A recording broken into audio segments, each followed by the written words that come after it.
What's going on, CrossFit Federal Way? It is Friday, and we are that much closer to being back in the gym, at least in some capacity. So, what we are doing today is a classic benchmark. A lot of us are familiar with Cindy. Cindy is 20 minutes, as many rounds and reps as possible of 5 pull-ups, 10 push-ups, 15 air squats. Chelsey is the same rep scheme, same movement, so 5 pull-ups, 10 push-ups, 15 air squats. But this is a 30-minute workout. So it is a 30-minute EMOM, meaning every minute on the minute you are to perform 5 pull-ups, 10 push-ups, 15 air squats, either until one of two things happens. Either you fail to accomplish that 30 reps in that minute, or you finish 30 minutes. So if you go the full 30, your score would obviously then be a 30. If you did it RX, it'd be RX. Let's say I'm getting real tired and I'm on round 27 and I can't make it through the 5, 10, 15 in that 1 minute time frame, then my score would be 26. Because 26 is the last round I successfully completed, whereas 27 would be the round I failed on. So 26, and unfortunately that RX doesn't happen unless you hit 30 rounds. Because you didn't actually do a 30-minute EMOM of 5, 10, 15 if you only made it part way. Now, don't let that dismay you. This is about proving that you're consistent. Can you motor through some basic body weight movements and then rest a little bit, try to recover, and get right back to it? This one is a grind. It is a slog. I've done it a handful of times, and I don't think I've come short of the 30 rounds every time. I can't remember. Pretty sure I've made it every time. But know that it just gets to the point where it feels like a grind. And you can do it. You just gotta, when you do it, I would highly recommend treat every single minute on the minute as a sprint. Go as fast as you can through that 5 pull-ups, 10 push-ups, 15 air squats to make sure you accumulate as much possible rest time as you can. If you slow down too much and you kind of ride in that line of failure, then the moment that duress really starts to sit in and you slow down more, then all of a sudden you're failing rounds. So we'll talk about the standards, the pull-up, push-up, the air squat. And again, it is a 30-minute EMOM. Go until you either finish 30 rounds or you fail along the way. Once you fail, just call it, because that is a lot of work. If you get to 26 rounds, that is a whole lot of work, whole lot of volume. So let's talk first about the pull-up. The standard on the pull-up is pretty simple. Arms extended at the bottom, chin over the bar at the top. It does not matter how you get there. So with that, if my arms are extended at the bottom, it could be a strict pull-up, take your chin over the bar. You can kip. I would highly recommend kipping if you have that in your repertoire. If you don't have a pull-up bar, body weight rows are totally fine. Either body weight rows or bent over rows with a barbell or something else like that. Something where you're getting that pulling motion from your lats and using those same muscles. We posted a few times the bed sheet where you tie a knot and throw it over the door and use that if you don't, in place of like ring rows and things like that. If you don't have things like gymnastic rings at home and things like that. So please get creative with this if you have to. But if I'm doing kipping pull-ups, chin over the bar. Remember to think about if I'm kipping, especially for those of us that maybe kipping is newer, like we started getting it down, we're not that proficient. When you get to the top, let's say I'm at the top of my pull-up, I need to press that bar away from me as I come back down. That helps to reestablish, because if that kipping motion is kind of this like swing out and around the bar a little bit, if I just fall straight down, I'm going to lose all that momentum and have to reestablish that at the bottom.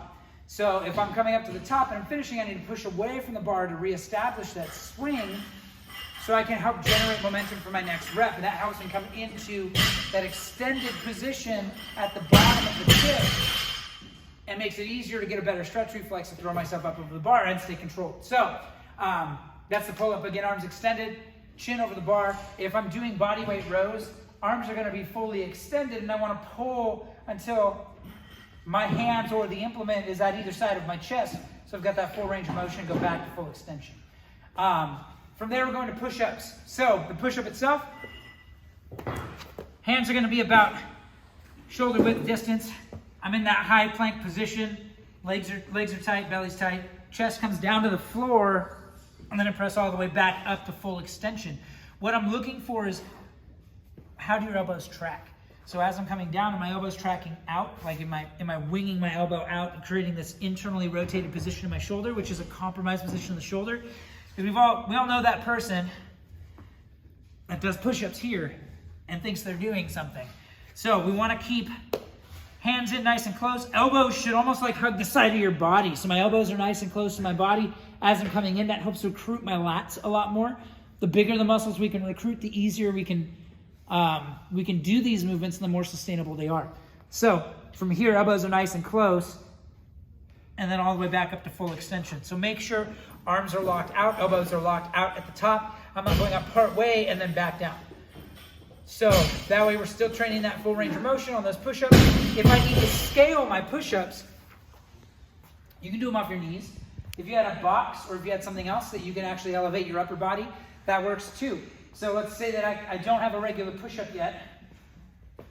If I have a box or something I can lean onto, this could be a chair, probably wouldn't work the best, bench, something like that, maybe the end of a bed, who knows. From here, I'm going to bring my chest down to the box or whatever implement I'm using to elevate my upper body, and then extend my arms to full extension, still keeping those elbows nice and close. What this does allows me to train full range of motion, and as I get stronger, I can lower my box, lower my implement, and those push-ups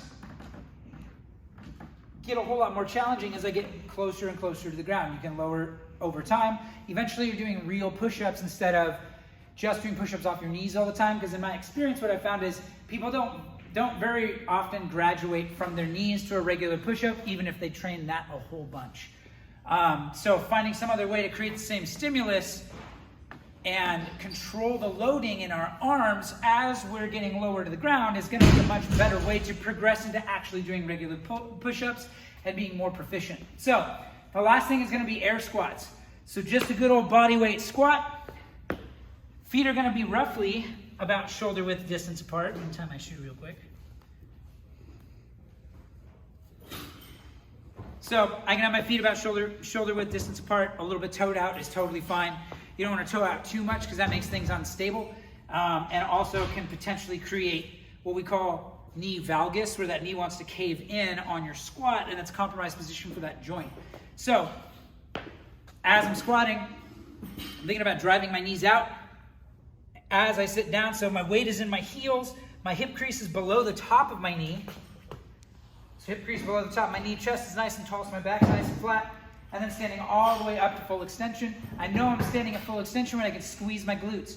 If I can turn my glutes on, this is open. If I hinge over at my hips and I try to squeeze my glutes, this doesn't work very well. That tells me I've got some more range of motion to cover before I'm standing all the way up. So even when we're trying to move quickly, remember, squeeze your butt at the top, because that's going to help you keep those hips nice and open and actually get full extension. It's really easy when you're going fast on air squats to short yourself and not actually stand all the way up and through. So it can be a really subtle difference there of maybe an inch to an inch and a half range of motion that's a good rep or still not a good squat because you didn't stand all the way up. So making sure hips are coming all the way through on every single air squat is going to ensure that you're getting the most out of those movements, even as you're trying to cruise through them. So that is all the standards for our movements today. Again, Chelsey is the name of this benchmark. It is a 30-minute EMOM, meaning every minute on the minute. You're going to perform 5 pull-ups, 10 push-ups, 15 air squats, all the way through for 30 minutes. If you make it through all 30 rounds, congratulations, your score is 30. You get a good old RX if you had pull-ups, push-ups, and air squats there. Otherwise, you're going till you can't finish that 5, 10, 15 in that 60-second working period. And again, my biggest recommendation, go fast every time. Maximize your rest time. That's going to maximize your recovery time. It's not easy any way you approach it, but if you're not flirting with that like few seconds difference between a successful round or not, that means that if you fall off on a round or two, that you still have some time. You might get less rest, but you're not going to fail that minute. So again, 5 pull-ups, 10 push-ups, 15 air squats. It is a lot of volume today. It's a lot of work. It's only 30 minutes of your life. So with that, guys, let's get after it.